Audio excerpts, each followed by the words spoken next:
The team that brought us Band of Brothers and The Pacific, Tom Hanks, Steven Spielberg, and Gary Goetzman, now bring us another World War II miniseries, this one on Apple TV+. Let's talk about Masters of the Air.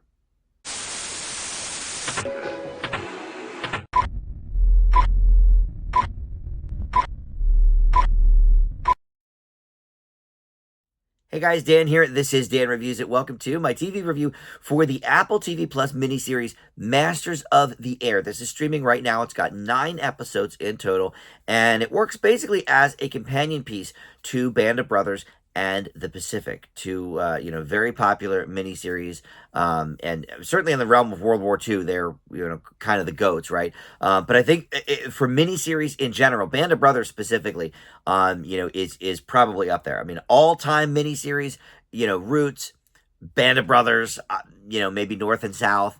There's a select few that you could say, but Band of Brothers is definitely on that list. Everyone, has been talking about that. Even still, when HBO Max debuted a few years ago, oh my God, Band of Brothers is on HBO Max.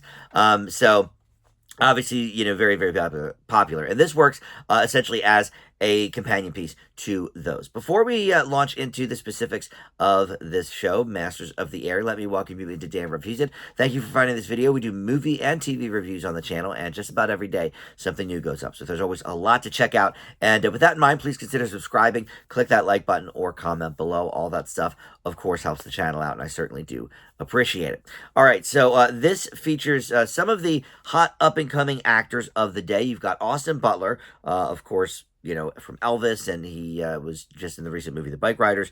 Callum Turner, or Callum, I'm not sure how you pronounce it, but he was in the Fantastic Beasts movie, or all of them. He plays the brother of Newt Scamander, so very popular there. He's done a few other things as well. And then Barry Keoghan, who his star was already rising with things like The Banshees of Inisherin, but then Saltburn late last year, kind of threw him into that stratosphere of like the hottest of up and coming actors. So this definitely has some cred to it.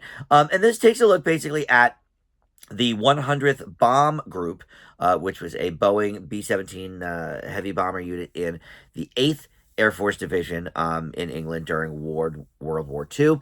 And look, Tom Hanks and Steven Spielberg, I guess, as well, but specifically Tom Hanks, I think has done more to, I don't know, bring awareness, not that we weren't aware of World War II, but keeping the stories alive of these people, and even with Saving Private Ryan, which wasn't, Private Ryan wasn't a real person, but I think, if I remember correctly, was it based maybe on a real family? They just changed the names. I forget now. But anyway, that was obviously a huge film hit for Hanks and Spielberg. And then a couple years later, they did The Band of Brothers. And then sometime after that, they did The Pacific. But, and Spielberg did Schindler's List. So, I stand corrected. I guess Hanks and Spielberg both have done, a ton of stuff to bring awareness to World War II and the men involved, and some of the things they went through and all of that.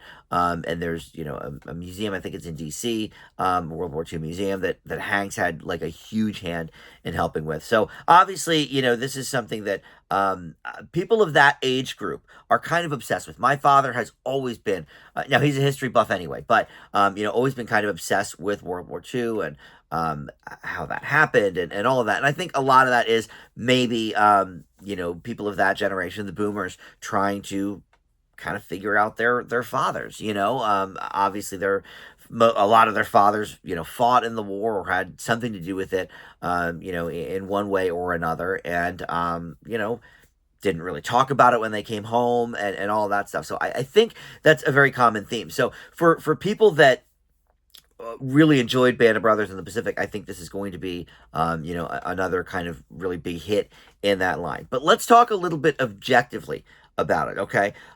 Because it does have some issues. But let's talk about the positives first, which is the production value on this is insane.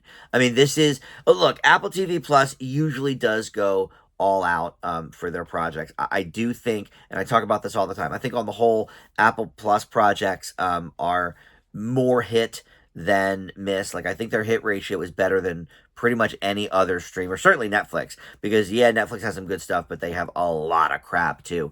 Apple TV Plus, I think really takes time to kind of curate their projects a little bit, and kind of spare no expense when it comes to something like this. So the fight sequences, the flight sequences, they are just stunning to look at. This is a case of, the bigger your TV is, I think the more you might get out of this show. This is not a show to watch on your phone, I don't think. Visually, this is just, it's insane. The production value, it really does harken back to something like Band of Brothers, when HBO was just pouring money into projects in the early 2000s. But also, you've got now the new technology and the CGI that, these things just look sharp. So that is, I would say, by far the biggest positive here. And then the story is very good. Obviously, it's based on real events. But here we get to the negatives, and that is, there's basically just one huge negative for this, and that is the characters themselves. I don't know if any of these characters are based on real people or not, or if we're just focused on the group as a whole, and just sort of making people up and composites and everything. I don't know, but the characters just are not different enough to stand out. And yes, other than like, okay, that's the Austin Butler character, or okay, that's the Barry Keoghan character. I wouldn't. I mean, if they were just people that we didn't know as actors, they would just be the same person to me, all the way through. So that is the biggest detriment. There's too many characters that just don't stand out. They just are all kind of the same, and as a result, narratively, this is a little bit on the weaker end. Because obviously you want to, look, you identify with these people as a whole, for the things that they did, and their bravery and all of that. But on an individual level, it's just a little confusing, to be completely honest. And so that is by far the biggest detriment. But again, for World War II buffs, for fans of those other series, the Pacific and Band of Brothers, I think this will definitely, fit that bill, scratch that itch. The production values are like crazy on this, and so that's by far the best part. But I will leave Masters of the Air with a B, and you can check that out now. It's 9 episodes long. That is on Apple TV Plus. All right, thank you so much for watching Dan Reviews It. I'll see you next time.